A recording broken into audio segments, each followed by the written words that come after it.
Robitel, first of all, thank you for your time. Sure, my pleasure. Now, a little bit about yourself first. You have a very strong background in acting, writing, producing. How does this help you as a director? I mean, it all feeds on itself. I think it's all a form of storytelling. I think acting was helpful in terms of learning how to write and how to find like the sort of the goal of the scene. And but for me, writing is the thing. If you can, and it's a way to open doors when you're trying to start as a filmmaker. And I hate it. It's so painful to write, and it's looking at there's nothing worse than looking at a blank screen. And directing is a synthesis of 1,000 different things, and so I think learning how to do a little bit of everything was very helpful. I'm also an editor.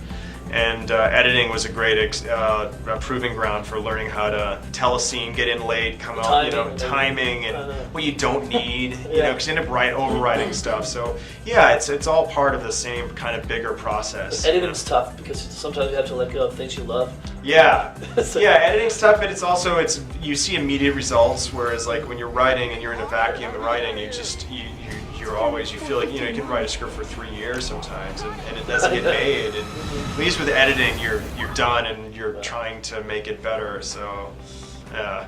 Now, the last key was very successful. Do you find yourself under a lot of pressure because higher expectations and everything? I mean, I'm always under my own pressure. I think Insidious was, it's such a titanic world. You hope that the fans would show up and enjoy it, and I always put pressure on myself. With Escape Room, I felt like I really grew as a filmmaker, and it's a lot more ambitious. There's a lot of the sequences are crazy, and there were scenes that we just at the beginning didn't even know how we were going to shoot. Like you have actors up on wires and floor panels falling away and rotating the camera 180 degrees, and so there's a lot of technical stuff that I had never done before that I had to learn how to do.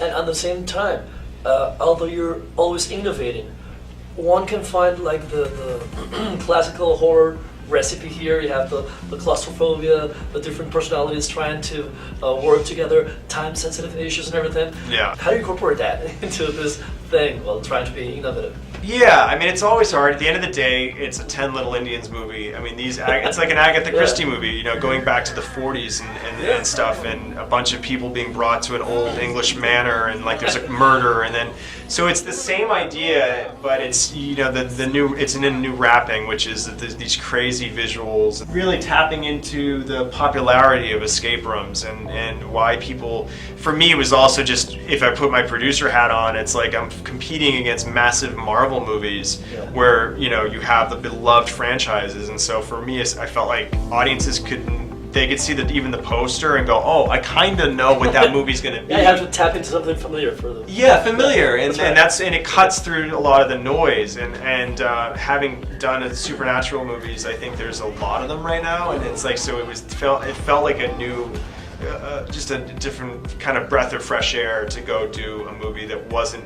The villains are the rooms. Nowadays, people like to dig deeper and read between the lines. Yeah. Some people might look at a villain and say it represents the government. Some people might look at the rooms and say it represents mankind being trapped or everything.